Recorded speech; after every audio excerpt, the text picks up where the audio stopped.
All right, bear with me. I am trying landscape setup this time instead of portrait. It's a whole new world for Amber in the garden, videography wise. Today, what are we going to be trying to do? It's Sunday. Oh, it's humid as heck. Lucky's back here just like panting away because it's toasty out. Today, what I'm trying to do is fill a gap in the garden. Actually two.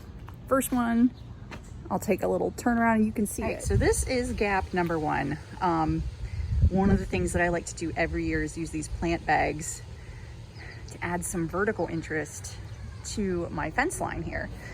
These are, I think, owl's flower pouches is what they're called. Anyway,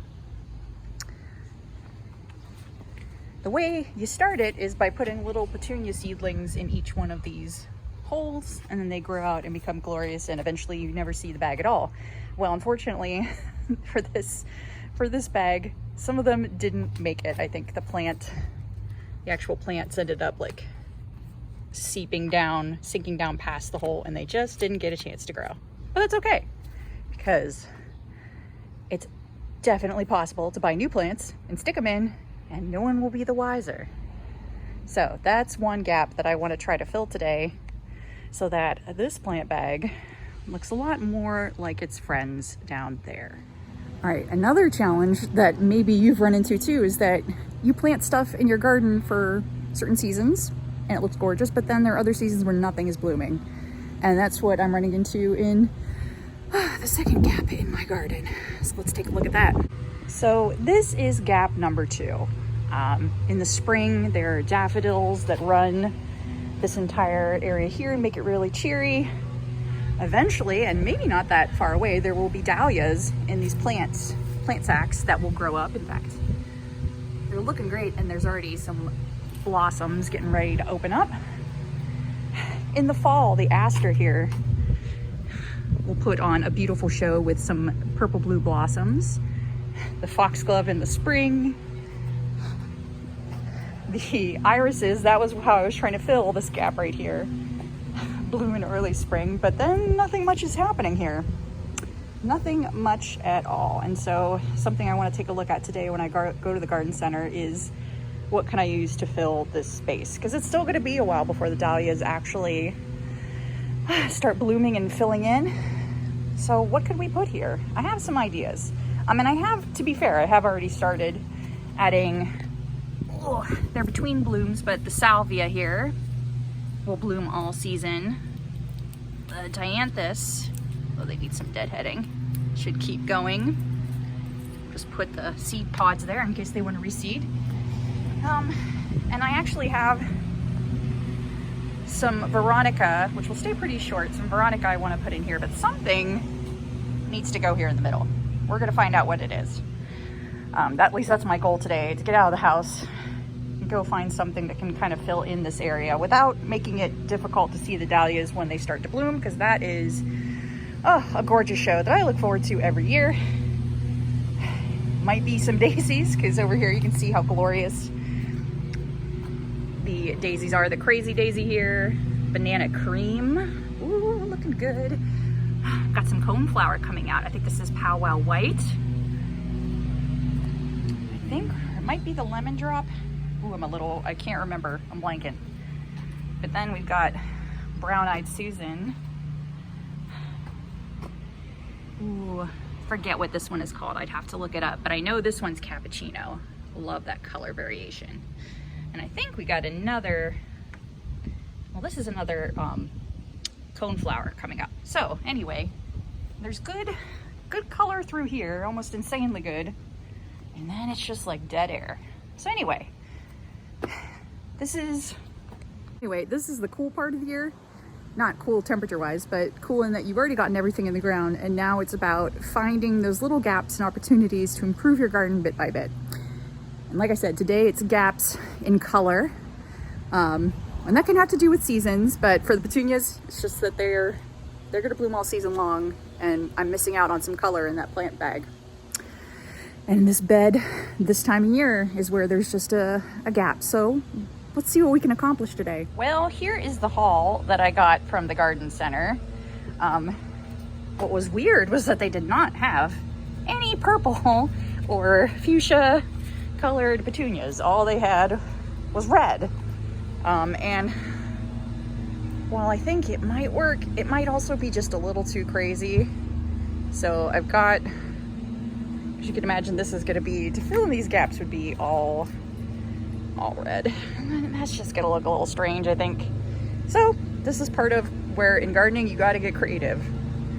What I'm thinking I'm gonna do is take the top plants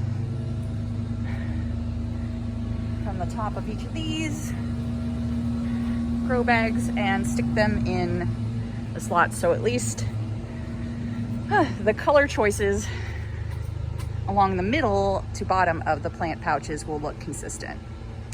So that's how we stay versatile around here. All right, wardrobe change, location change. Lighting is near the end of the day because it was so hot today I cannot plant anything without probably needing a nap for the rest of the afternoon. So what I want to show you here is how I'm going to take care of this lovely gap that I have in my plant sack that I have, the owl's flower pouch. Now, as you may recall, all I could get at the garden center was a bunch of bright red petunias, and that's just not going to match the color scheme. So what I did was, just to swivel around, what I did was poach a bunch of other petunias from my same color scheme and planting earlier this year so that I could fill this up in a way that's a little more consistent across the 5 flower pouches that I have on my fence. So let's go ahead and try to fix this up again.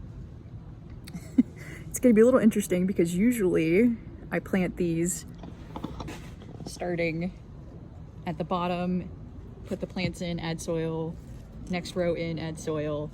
This is already filled up all the way to the top with soil. So I'm not sure how this is going to work, but we're going to try to just push some in. And again, apologies for my janky videography skills. I swear someday it'll get better. Bear with me. All right, let's see if we can get this aimed down. Yeah. All right, so there's a nice petunia growing up the top that I don't necessarily want to disturb, but I think I might have to. Let's see. Does it feel like the root balls are like way more gigantic than they were when they were seedlings? So let's go ahead and bring this guy back out. I'm going to be really gentle and just let the roots try to stay intact. Oh, this is so glamorous. This is what gardening is all about. Right. So we also have one little guy who seems to have grown. So we'll keep her.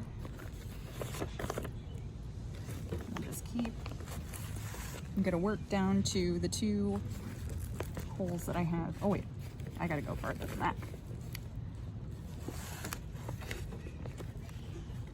This one still has leaves coming out. I feel like it might actually be okay. Although I sit here and fuss with it, I might make it worse.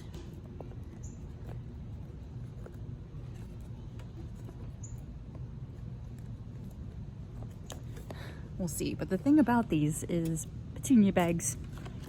The thing about these bags is they fill up really quickly. I mean, they fill out really quickly. So here's where it's going to get fun. We're going to take the plant itself and try to feed it through a given notch. It's going to be a little scary for sure. Ideally, you would want to do this with a much smaller plant. Of course, the good news is these are really established, and petunias love punishment. They love being pruned. I'm coming back stronger than ever, so I'm not super worried about the fact that they're going to look like a hot mess for a little bit. All right, we're going to leave that one alone.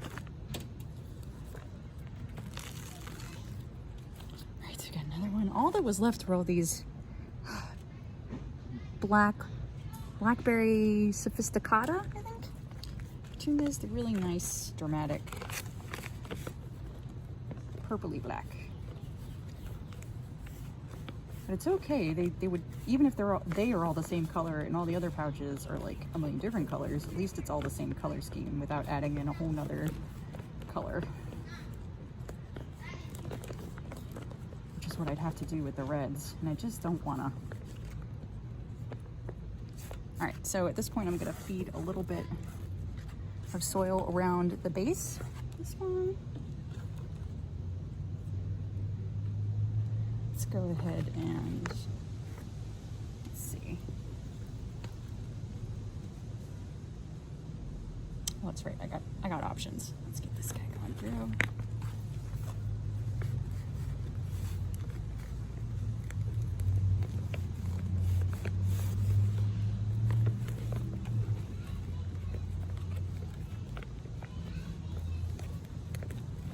Just feeding this through.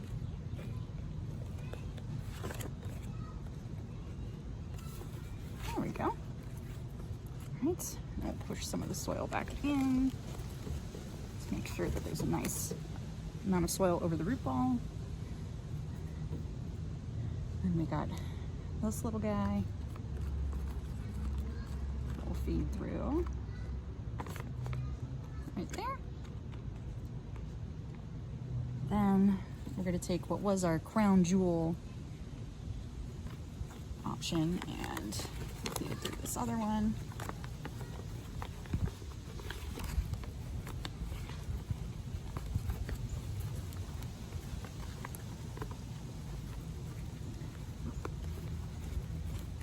Again, I feel like I need to get a bit of my eye there. Again, what's nice about a petunia is that even though I might be bruising out the stem, it's still pretty strong and it will be really resilient. So as long as I don't look, that's okay. The main stem is still there looking strong. It's probably gonna look, she's probably gonna look a mess for a little while. Coming through all of this journey together, but when it fills out, it's gonna look real nice. Okay. So then we're just gonna fill this back in. It's like, well, let's put the guts back in as much as we can.